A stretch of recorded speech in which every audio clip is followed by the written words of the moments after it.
Hey y'all, what's up? JamiThatsMe here. Welcome back to the channel and welcome back to another quick chat. Okay, I got a few things I want to talk about. Um, Oprah stepping down from Weight Watchers, Mitch McConnell stepping down from his position, Jussie Smollet trying to make his comeback. Then we have Matt Barnes getting into it with students and still going at it with Gloria in court. Then we also got to talk about Cardi B and her latest video. So y'all make sure y'all come in, be sure to like the video. If you have yet to subscribe, go ahead and do that as well as we get into some things, okay? First up, let's talk about Miss Oprah Winfrey because they're saying that she's stepping down from Weight Watchers. I guess she was on the board at some point, but it's not very clear as to why she's stepping down from Weight Watchers. I was wondering if it may have something to do with her likely using Ozempic, that diabetic medication that a lot of people are getting access to help them slim down. I know that she's been very, I would say, well, I ain't gonna say very vocal or whatnot, but from my understanding, it's been known that she has been using Ozempic to slim down. So is she stepping down from Weight Watchers because basically it's a lie? Her out here promoting Weight Watchers like they really get your weight down, but the true thing that got her weight down is Ozempic. Okay, and ain't no telling how long she's been using Ozempic. Just because we just found out about it, I feel like big celebrities that have access to stuff like her may have been privy to things way before we learned about it. You know what I'm saying? So I'm just wondering if that may have something to do with her stepping down. But either way, girl, good luck. Not a whole lot going on with Oprah, but just wanted to touch on that real quick. Because she's been like the face of Weight Watchers for a very, very long time. And I was like, well, why all of a sudden the change? Like, I wonder what happened. They said that it has nothing to do with them like having any disagreements or anything like that. It's just that it was a decision by Oprah for her to just step the hell down. So I guess, girl, just step down then, honey. All right. Either way, good luck. Let's move on to Mitch McConnell because this is the person that's going to step down. And let me tell y'all something. This is not one that I question. I didn't question why he was stepping down. If I did, it was more so why the hell he didn't step down sooner. Okay, Mitch McConnell has been over there at the podium freezing the hell up, struggling to get his words out, and it seems like he's about to faint sometimes, like Wendy Williams has, on her show. And with Wendy struggling to get words out, I've seen Mitch McConnell do the same thing, and he'll just become frozen. So I'm like, may they have similar conditions? I don't know what could be the cause of that, but I'm wondering if he could have some health issues similar to what Wendy has. Okay, they're saying that he's going to be stepping down, but he's not going to step down, y'all, until the end of the year, till November. This man said he gonna serve out his term for the rest of the year and then he gonna step down. And I'm like, baby, why put off tomorrow or later this year for what you could do today? Okay, you just turned 82 years old. What, last week? You just turned 82. Baby, go ahead and give us free. All right. This is what he ended up saying. So there were some few quotes that I caught from the article that I read. He says, one of life's most underappreciated talents is to know when it's time to move on to life's next chapter. So I stand before you today to say that this will be my last term as Republican leader of the Senate. And I'm over here as he's talking about one of life's most underappreciated talents is to know when it's time to move on. Baby, listen, it's very much so underappreciated because you should have been knew when it was time for you to move the hell on. Honestly, you should have moved on 20 years ago. Because I believe he's been in that position, or at least he's been in politics for about 40 years now, from my understanding. And the man is 82. Baby, you should have left 20 years ago. All right. Now they say that McConnell's announcement has nothing to do with his health. His health. They're saying it's unrelated to his health. And I'm over here like, y'all motherfuckers is lying. Just last fall, the man had a few episodes where his face had froze up. He was struggling to get his words out. He looked sick as hell. So you sure it ain't got nothing to do with the health? What he did say is that his wife's sister may have passed away. I think she was like her younger sister or something like that passed away. And it made him kind of like think about life a little differently. And I did kind of feel like, damn, you right. Like, that's sad. Like, as you get older, I hate to say it, I don't know what goes through the minds of older people, but I can only imagine that they reflect and think about the day that they're going to die. And I know it may be frightening for them to probably go to sleep and be afraid that they're probably not going to wake up. Like, I don't know. It sounds scary, just talking about it, but we all have to exit out of this world some kind of way. You know what I'm saying? And it's so sad. But they said McConnell gave no specific reason for the timing of his decision, which he has been contemplating for months. But he cited the recent death of his wife's younger sister as a moment that prompted him to like really reflect on life. He says the end of my contributions are closer than I'd prefer. Yeah, I know you would prefer to stay in there for 182 years. I know you would want to stay there for another 100 years, baby. Okay? I know you would. Ooh, but it is sad when I put the human element to it, and it's like, damn, you know what I'm saying? Like, what do you go do with yourself when your life has been consistently about you've had a schedule, you've done certain things consistently, show up to the White House, do this, do that, yada, yada, yada. What do you look forward to? Yeah, you could chill, you could enjoy some of the money that you made all these 80 some years or however many years of your life. You can try to enjoy it at your old age, but hell, you could be retiring and then you probably won't be with us in the next 3 years. Like, we don't know what's gonna happen. So I hope he goes and find a piece of the enjoyment that he can. But it's just really sad. Like, damn, what do you really look forward to at 82? Your body not the same. We can already see that health is heavily declining. Like, it's just sad. So now I never understood why people used to say they didn't want to live to be old. Now I'm starting to understand why they say that. I just get it now. Like, a lot of people, friends die before them. They don't have no friends like they used to. Their parents are gone. Some people's children may be gone. They may still have kids. They better hope and pray, to have grandchildren that will be around to love and support them. When I think about the guardianships and how they're taking advantage of their elders and shit, like, that's even more frightening too. That's another layer that makes one not want to live that damn long. You could be healthy to yourself as an elder living in your, because I know my granny lived by herself, like, after her husband died. Like, my granddad's mom, she lived to like what, 98, I think, 99, 98, and she stayed in her house by herself. You know what I'm saying? I think at some point later in life, maybe like her late 80s, I think, or no, early 90s, no, at some point in her 90s before she passed. It wasn't that early. At some point in her 90s, I think she did begin to get Alzheimer's, where she was like kind of forgetting stuff or whatnot. But that was really it. Other than that, she was moving about. She was able to take care of herself and do everything. And, she probably didn't drive or anything like that, but she was good. And that is a lot of people her age today. And to think about, if these people have money, how certain, guardians, and I would say judges, honestly, different people will prey on them and try and put them under a guardianship so they could take over their assets, which is so unfair when you're planning to leave a lot of your stuff to your kids. Somebody can come in and just snatch you up, take over guardianship of you. Any of the homes that you own or anything that's rightfully owed to you, they can sell it and make profit off it. Like, it's just so messed up. Like, it's such a messed up system that they don't want to talk about because they all in cahoots about it, and it's really sad. It should have never been a thing to begin with. But anywho, I'm going on a tangent about elders and stuff and what some of us may have to look forward to when we get older. Like, it's really sad, but Mitch McConnell is about to wrap up. He says he still has enough gas in his tank, though, to thoroughly disappoint his critics, me being one of them. And he says he intends to do so with all the enthusiasm, which we all have been become accustomed to. And I said, here you go, not you throwing shade on your way out, bitch. Meaning, if y'all expected me to croak over or to stop anytime soon, you bitches just gonna have to wait to the end of the year. Now, how about that?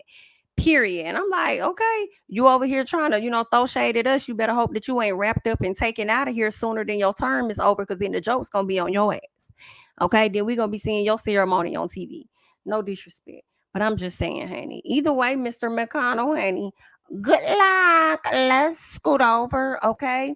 Because I want to touch on Jussie Smollett real quick, because he's trying to make his comeback to Hollywood. They say that Jussie Smollett, first of all, y'all know he had the whole fiasco that took place in Chicago, where he accused these two men of trying to tie him up with a noose and do all of this, and somebody yelling, some dealing with racial things, or something had happened with Jussie Smollett. I can't even quite recall the situation. Okay, he ended up being found guilty with some of those charges. He was supposed to do jail time. He didn't fully do all of the jail time or whatnot. He did ended up doing a 5-month rehab program, because I believe he abused drugs or whatever, and he did a program. So now he's working on, getting back to Hollywood. He said he's been focusing on his mental. Of course, he's been focusing on his health. He's been working out more. He's just been, doing right by himself after 5 months. So now he wants to, return. And I'm just wondering if Hollywood is going to be receptive to him coming back. I feel like, in my opinion, Jussie should be able to come back. He may not get like major roles. He'll never win any of the EGOTs. He'll never get any of those, in my personal. He doesn't have the complexion for the protection to get any of those awards. But I do feel like he could get some opportunities to where he could still live his life as an actor and make a decent amount of coin, whether he's doing it for different streaming services, BET. He probably could book some stuff on Lifetime, possibly. All Black. He could also do some of the directors, creators over there on Tubi. I know a lot of people like to joke on Tubi's because Tubi does have a space for low budget independent people, but they also have high budget and other individuals over there too that have better quality to work. So better quality when it comes like production and stuff like that, and may have a bit of money as well. So I think that he can make a minor comeback, but I don't really see him on larger networks or streaming platforms. He could get there. It's going to take some time. I will say this, y'all. Even though Jonathan Majors has a situation regarding a domestic dispute with his girlfriend, and he wasn't found guilty of like actually abusing her like intentionally, but because what he did kind of did harm her, that he was found guilty. Like, we know you didn't intend to do it, but because you did it, it was a result of this. We still gonna have to find you guilty type thing. I see Jonathan Majors making a quicker comeback than Jussie Smollett. And I mean, one would say it's because Jonathan is more talented than Jussie. Possibly. I don't know. They both black men, girl. Okay. So I don't know. But I definitely could see Jonathan Majors making a quicker comeback than Jussie Smollett. And we'll just have to see what's gonna happen with the career after this 5-month rehab. I don't know what Jonathan has going on. I thought he was supposed to have like a sentencing or something. I thought, or not really a sentencing, or to know his fate once he's found guilty. I don't know if it was gonna be like a deferred probation or whatever, but I believe that he filed an appeal from what I would want to believe, that they filed, because I know they said they said they were going to.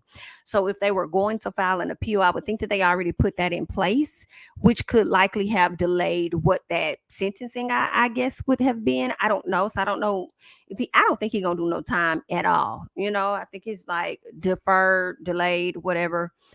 Jail time with some probation. If that it's a misdemeanor, it's probably just gonna be like, oh, okay, you're guilty, let's move on. What else is there? Ain't no telling. But those are just my thoughts on that. Good luck to Mr. Jussie Smollett. Y'all let me know if you can actually see Jussie making a comeback. Let me know. All right. Next up, I do want to talk about Matt Barnes, because Matt Barnes is over here having to go to war with Gloria Govan, child. So they are in court over $267,000 of back child support. So at some point, and it's crazy because they've been going through stuff like every year. I'll never forget, it was a situation where I think he had the boys, or he picked the boys up from school. And it was like a whole altercation, like I think at the school or somewhere, when it came down to the children. It was between her and him or whatever. Then he ended up punching Derek Fisher in the mouth. Girl, they have always been going through something. It's been a lot. So now they're in court over back child support, because when she had put him on child support, he was supposed to be paying $12,000, I believe. Then they knocked it down from 12 to 10,000. So instead of him paying her the 10,000 a month, he was only paying her like $4,000. And he was telling her that he didn't want to pay the full amount.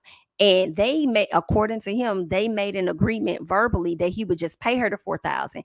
And the reason why she was okay with him paying the 4,000, according to him, was because because he was taking care of like all of their schooling and stuff. He was taking care of a lot of things when it came down to the twins. So he felt like he should only pay 4,000, and I have to pay the full 12,000 and then some.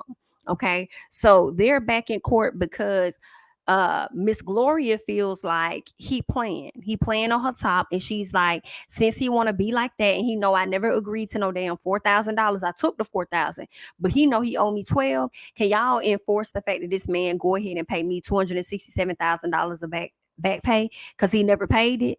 Even though I was getting something, I know I was getting something, but I didn't want the something, I wanted all of it, period. Okay, so they're back in court having to deal with that. And he talking about he finna have what he say? Derek Fisher. He gonna make sure Derek Fisher is a witness because obviously he was privy to the conversation between him and Gloria about the $4,000. So I'm like, not your man for the petition, or not your man, but not your baby daddy for the petition your husband to sit on the stand and think that he finna speak, in favor of him. I don't know. I mean, I guess if Matt punched Derek in his mouth hard enough, Derek probably would go up there and just be honest if that was the truth and be on Matt Barnes' side in hopes that he don't get punched in the face again. So, child, I don't know, but that's what they talk about. And speaking of Matt Barnes punching people in the face because he can get really aggressive, girl, he had a game with his sons the other day. His sons was in the basketball game, and he didn't like some of the calls that the refs made. So he stood up and he started yelling and going off and saying whatever else he was saying at this high school game.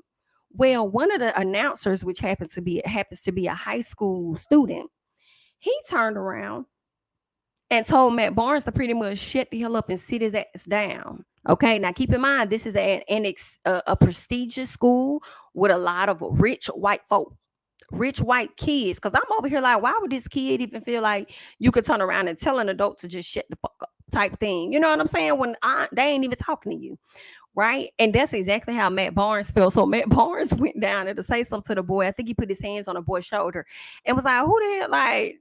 I'm an adult, right? Who do you think you are that you could say something to an adult? Like, who do you like? Are you crazy? Like, you think you could talk to me like that as an adult? So the boy was just like, sir, you're over here yelling at the referees and calling them out their names and stuff like that while I'm trying to announce in the middle of a game. Like, shut up. And I'm over here like, now, wait a minute, because I do agree with the young. Well, okay, let me say this.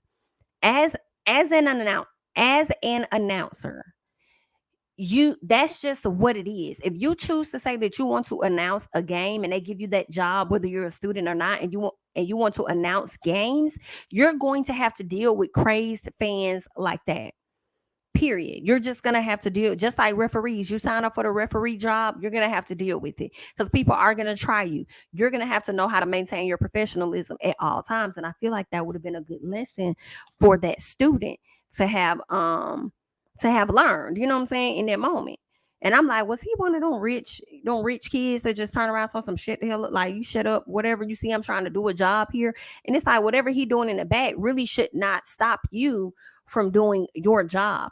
But then at the same time, I'm like, that is a kid though. You know what I'm saying? That is a kid, but it depends because some kids be thinking they grown as hell. Like if you like a senior, junior in high school, like y'all be really thinking that y'all grown like that, and y'all really ain't grown like that. I know because I was that. You know what I'm saying? I was a cheerleader. I thought I was grown, and the captain, girl, I thought I was grown. You know what I'm saying? Like, girl, you grown? Who you think you is? You know, so I damn near because my cheerleading coach out, she knew not to play with, don't play with me like that.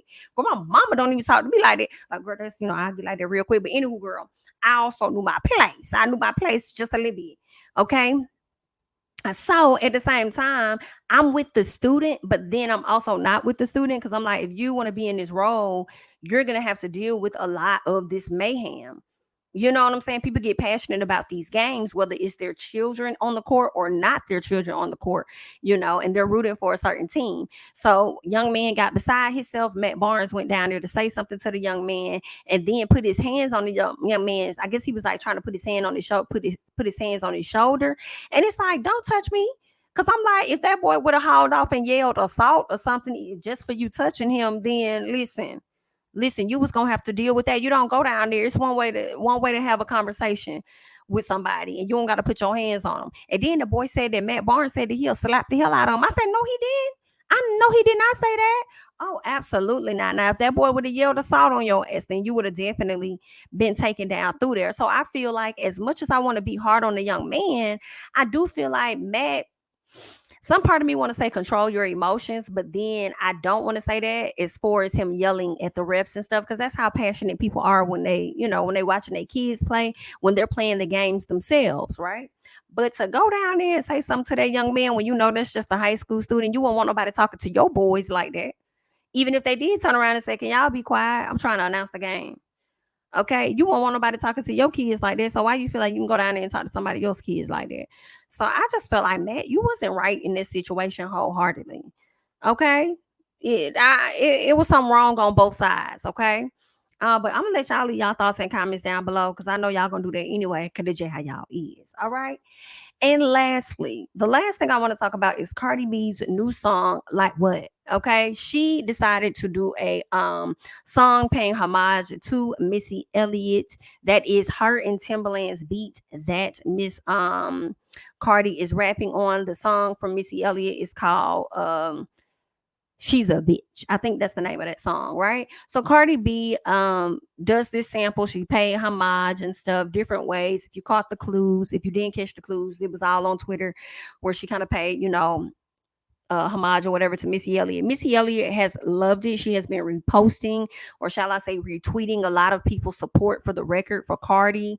I know that Timbaland actually put a post up of Cardi where he it was a post of Cardi and he said that she was queen or something like that.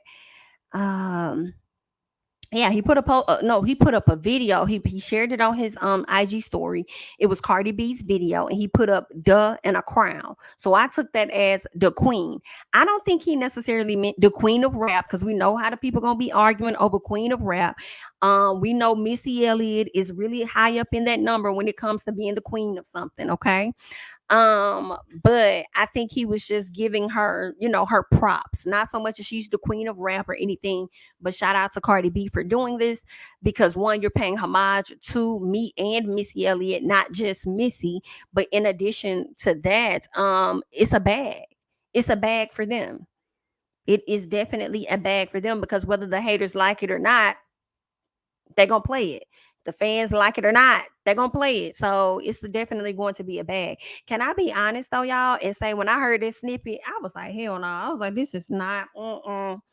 Go back to the drawing board. Okay. No, Cardi. I don't know. And I understand it was just like a 6-second snippet. And that snippet was not the best piece. And maybe they did that purposely. Okay. So when she dropped the song, I liked the song. I think Cardi did a really good job with the song, in my opinion.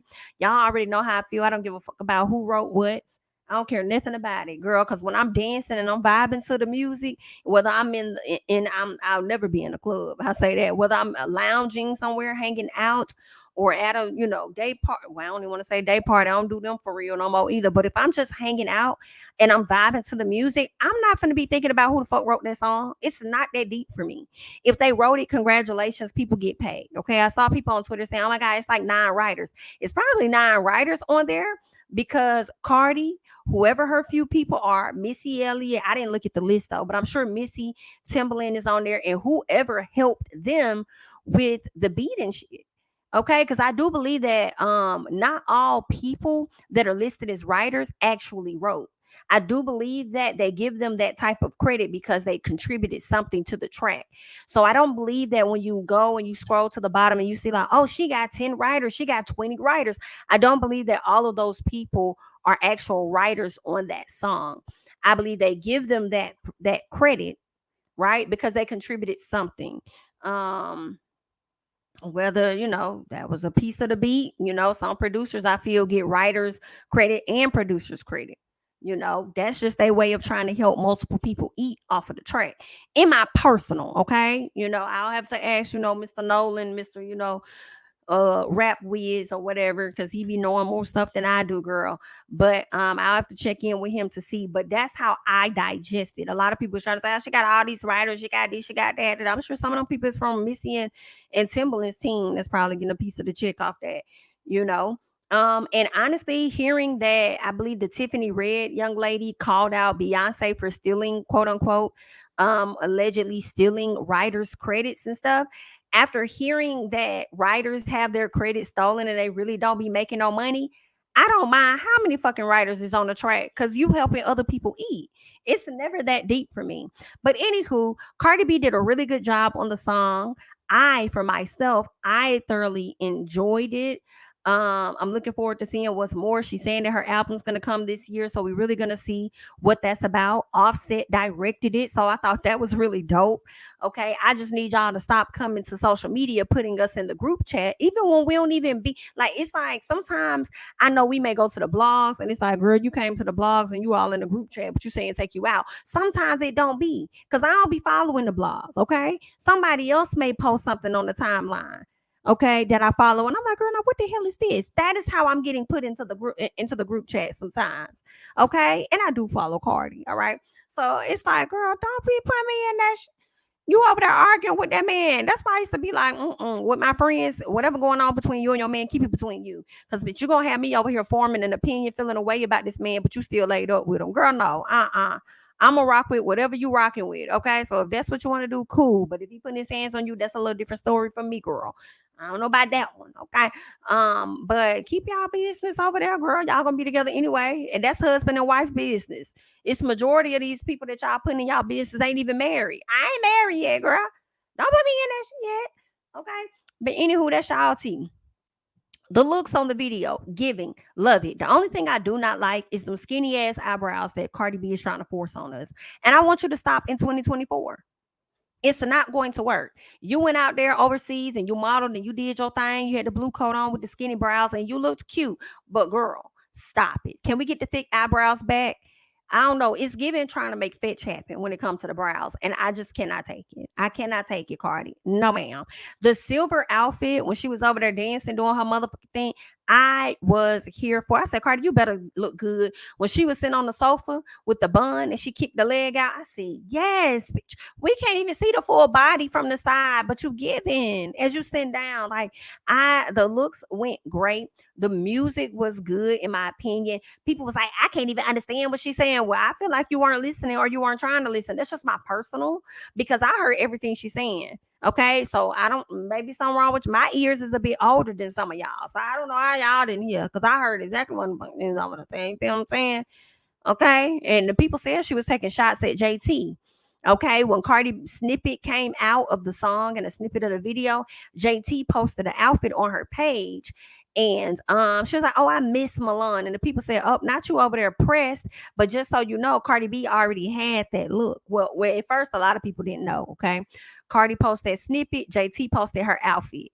Okay, y'all know Cardi B and JT had been beefing ever since Nicki Minaj and Cardi B was at it, and JT pretty much sided with Nicki, and then Cardi called JT a lapdog. Okay, so they had pretty much been at odds ever since.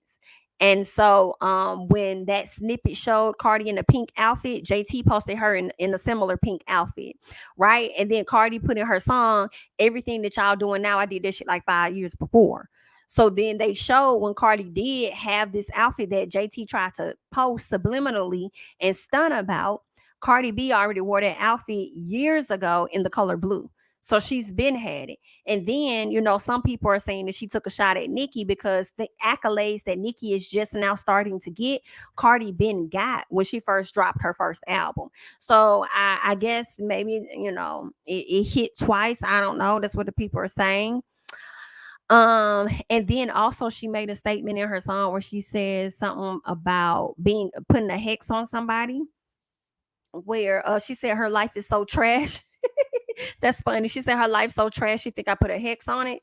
That is hilarious because Nicki did reference on her Queen album where she said somebody tried to put like a hex on her or whatever, then she spun out and did something. You know what I'm saying?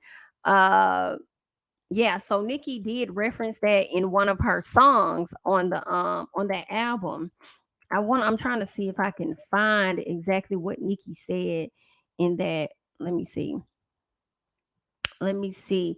Nikki says they don't went to witch doctors to bury the Barbie, but I double back, kill bitches, bury the body. Okay, so when she says the Barbie, but it's supposed to mean body, but she says the Barbie, she's talking about Barbie. So I'm sorry, Barbie. So she's thinking that Cardi B put a hex on her and stuff, because she also went live at one point. When I think she was trying to do, I don't know, was it Super Freaky Girl? I can't remember. She was trying to do, I don't know if it was around the same time she was doing Super Freaky Girl, and she brought up somebody trying to do voodoo on her again. Okay. And a lot of people believe that it was Cardi B, and that's why Cardi B kind of took a shot at, Nicki Minaj. But, Cardi B and Nicki always take shots at each other ever since they did the Motorsport song, and Cardi felt like Nicki was trying to sun her or whatever. and maybe Nicki was, I don't know, but I also feel like people could have gotten to Cardi in her ear, like, you gonna let her son you like that on that track or whatever.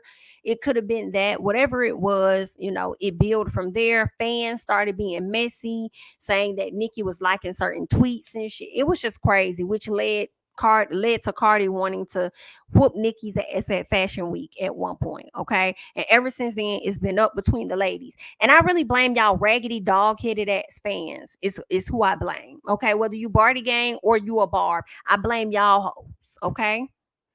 All right. Because, and I feel like it's more so the Barbs that I would blame. Because I feel like Cardi was new, so I feel like she still was developing and building her fan base. And I feel like a lot of people started to like Cardi based on the Barbs hating on her. All right. I feel like y'all created that fucking beef with these two ladies, in my personal. Okay. And I hate that both of y'all fed into that shit. Cardi and Nicki. I hate that y'all feed into the bullshit that these fans be putting out. Oh, she's subbing you, Nicki. She's subbing you. Oh, Cardi, she's subbing you. You gonna let her say that? Like, y'all just enjoy the music. Just enjoy the fucking music and chill the hell out. Like, it just be too damn much. But anywho, girl, I just kind of run my mouth real quick. Let y'all know that I thoroughly enjoyed Cardi B's song. I enjoyed the looks, and all of it. I did. I enjoyed it. I thought she did a great job. I was expecting much worse. And I ain't gonna lie, I was prepared to be like, Cardi, what is this trash that you go? What the hell did you, girl? Are you out your, you know? But nah, I think she did a thing on there.